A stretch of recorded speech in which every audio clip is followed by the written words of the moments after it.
Hello, and welcome to episode 1 of the Revolutionary Revolt, where the flames run hot and the anger of the people even hotter. Today we're going to be talking about the Haitian Revolution. But before we get into it, this episode is sponsored by High School.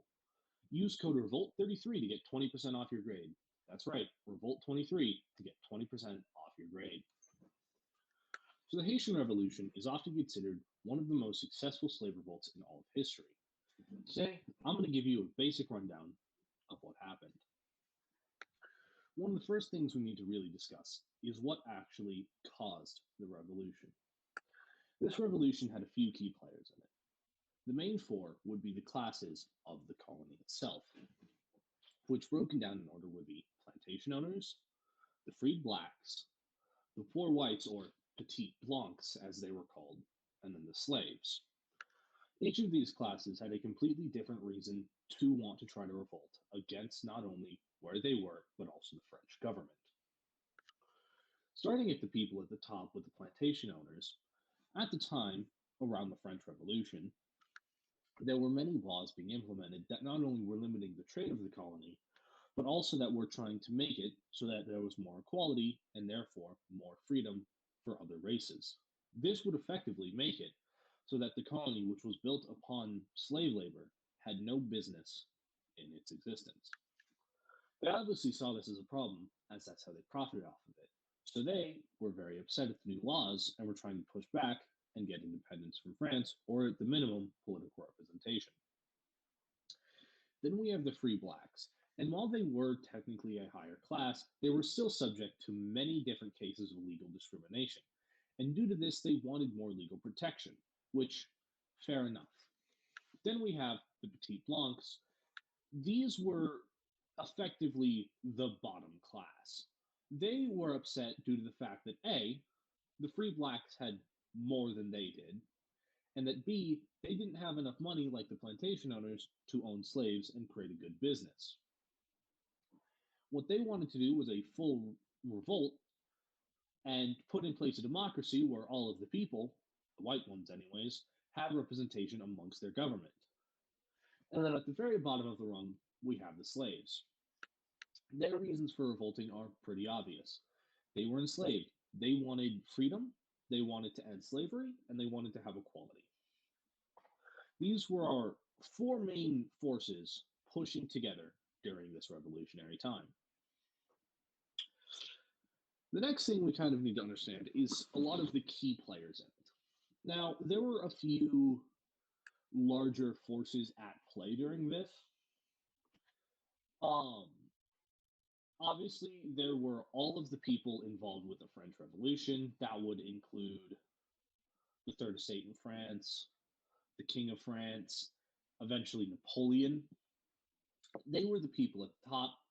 They were the ones who were enforcing these laws or enforcing these policies or trying to put them into place that were causing so many issues. We also have the Spanish and British militaries, who at the time were in combat with France and eventually came to this colony island to fight on it. And some of them had bigger hands at play than some of the others. And as for actual individuals, we have Toussaint L'Ouverture, who was one of the biggest leaders of the slave revolution himself. While he was not the first leader of it, he was the one who lasted the longest and had arguably the most impact on it.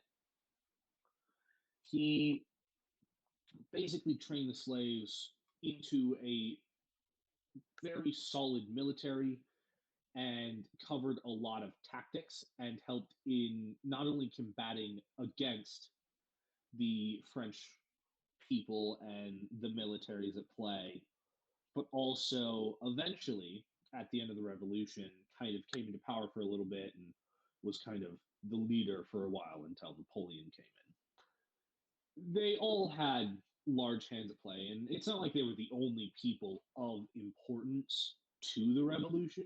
It's just that they're the most notable ones for the fundamental understanding of it. As for some of the things that actually happened during the revolution, I'd say it arguably all starts with the French Revolution, right? So France has all these things going on. Really, whatever France has going on for the revolution is unimportant to this story. But they revolt and they're trying to put in all these like new laws, and so like all these French leaders and these French revolutionaries are all doing all this new stuff. There's a bigger push for equality. There's a bigger call for all these things, and some of those things also include freedom for like certain slaves or certain racial groups, right? And so obviously, to a lot of the people in this colony, that that's an issue because that was their business, that was their profit. And so having this one event where all this stuff kind of comes down, that really was the start of it, right? It is all this ongoings in France, like just leading to all this stuff, right? And it's not like without the French Revolution this wouldn't have happened because the colony was incredibly unstable as is. The social hierarchy was like super messed up. There was so much divide even between like the groups themselves. Like you'd think it'd be like, oh, so there's like the whites and then the blacks, and that's like the two main groups.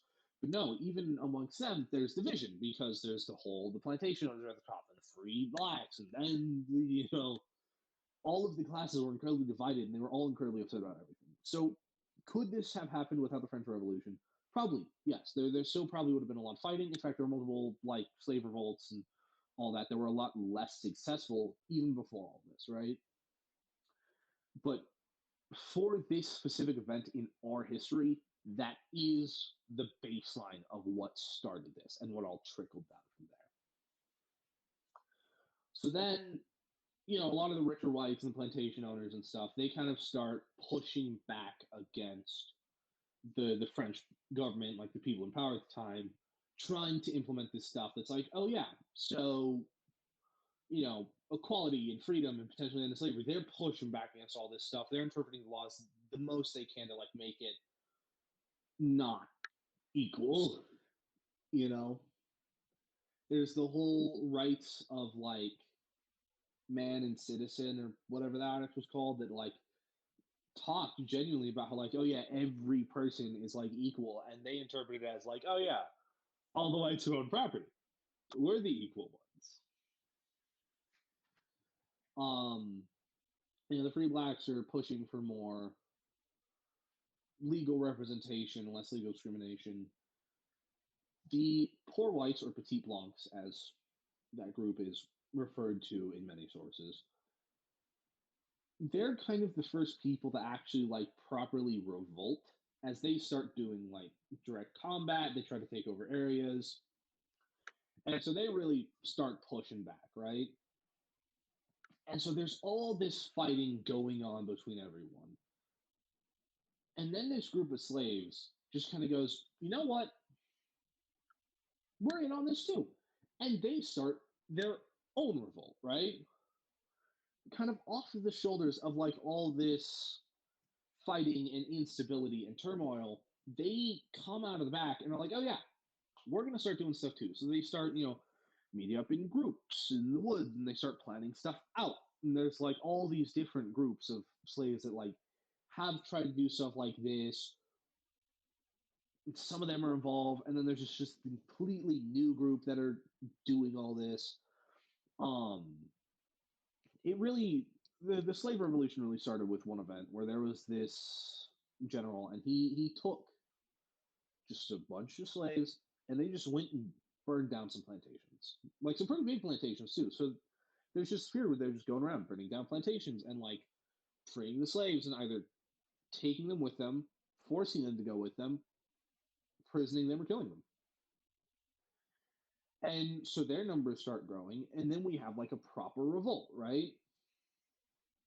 And then, during all the combat, the original guy kind of leading the revolution, he dies in combat. And then we get a new guy, Toussaint Louverture, and he comes in, and he's really effective. He he really knows what he's doing. He's very smart, very tactical. He's very trained in military, and so he kind of takes the reins, and he's like, "All right, let's do this." Kind of gets him into shaped to be a really good military. That's when they really start pushing back. And then something really interesting happens. The Spanish military gets involved.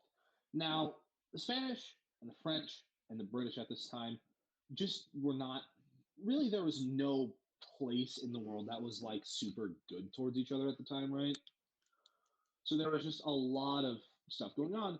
But, you know, the Spanish come in, and the Spanish, they decide, you know, we're going to help out the slaves. And so they offer that, like, if you guys help us in the War of France, you'll get, like, your freedoms and stuff. So Tucson the Overture actually becomes part of the Spanish military because, like, they're helping to push back. And that's really, like, that's good for them because now they have, like, a lot of support. They have an entire military now on their side. Things are really starting to heat up.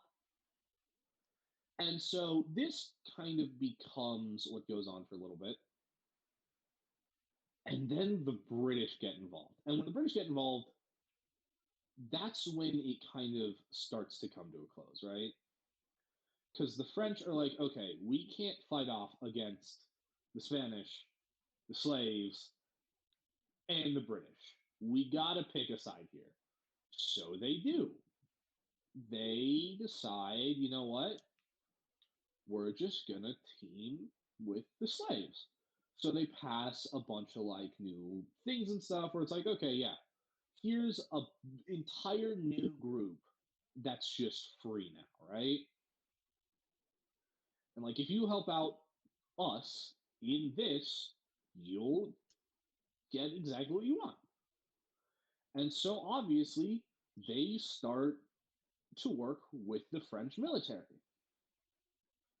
And they succeed. They push back successfully, they get their freedoms, they get minor independence. It's all pretty good. You know, like they kind of got exactly what they wanted, and that's great. Obviously, you love to see that. You love to see slavery come to an end, right? And inequality is not cool. And then Napoleon happens, and so there's this little period where everything's fine for the most part. Stuff's just kind of moving along as you'd think it would be. They're setting up like a new area, new land, new environment. Uh, there are some disagreements about some things. Like some of the people think they should still continue working in like the sugar industry and like keep that industry active because it's still profitable, and just deal with the labor. You get paid at least, right? And there's a lot of disagreements with that, and there's still some political stuff definitely going on. Toussaint Louverture actually becomes like a decently unpopular figure amongst a lot of the people due to this. And then Napoleon kind of comes in, and Napoleon obviously, he declares himself emperor of France, whatever, all this revolution stuff, right? It's still pretty unimportant overall to this like overall thing, the whole French Revolution. It really is just background setting.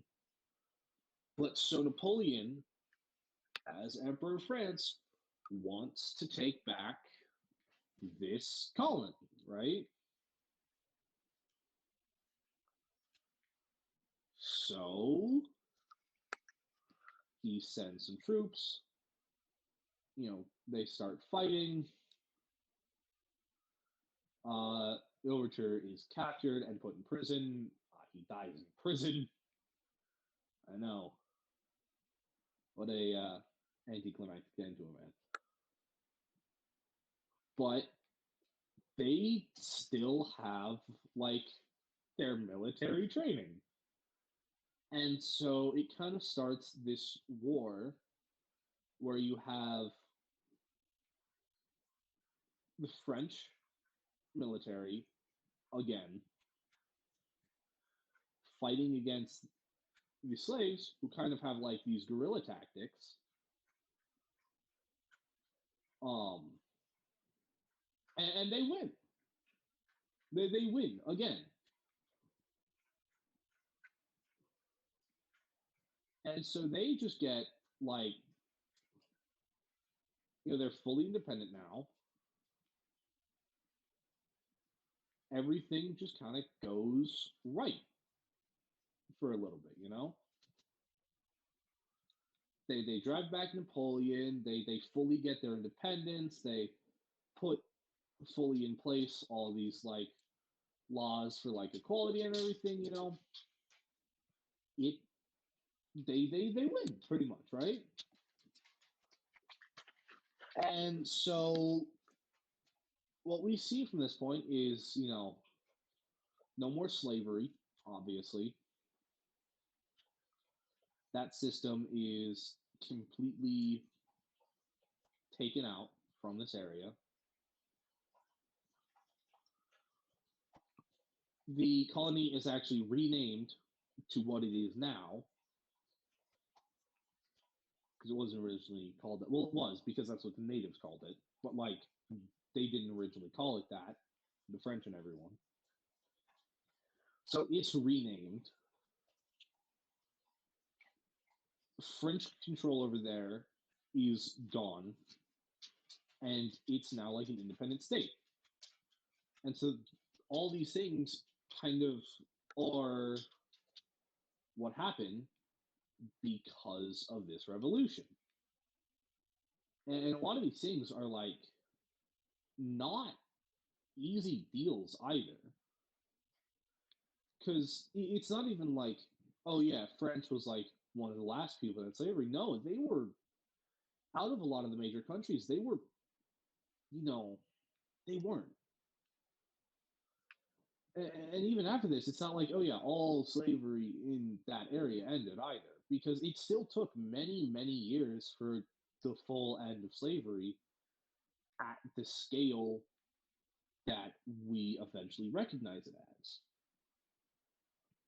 So it's honestly like a pretty standout moment and like revolution, in all honesty, just due to that,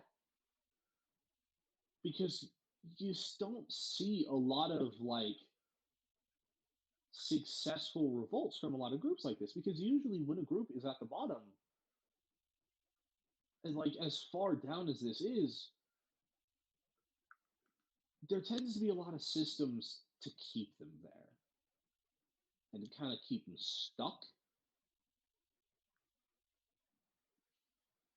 And so it's a very successful revolution, obviously, right? Like they succeed in effectively all of the goals they set out to succeed with. They achieve all the stuff they said they would achieve. And, that sounds like a pretty successful revolution to me.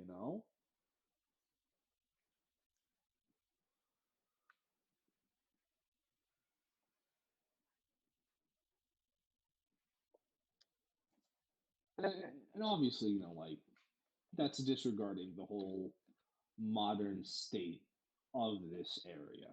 Because if you take that into account, it gets a little bit iffy. But this is probably like,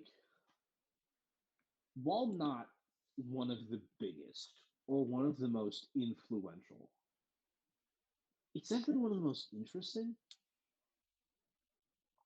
I mean, you have an island where the majority of people were slaves. And just kind of seeing this all build and kind of trickle into each other, that's really interesting.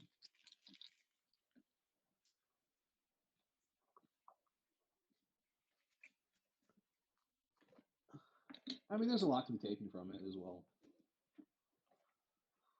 There's like 100 different things any story in history individually can tell you about not just the times, but how we should live our lives and everything.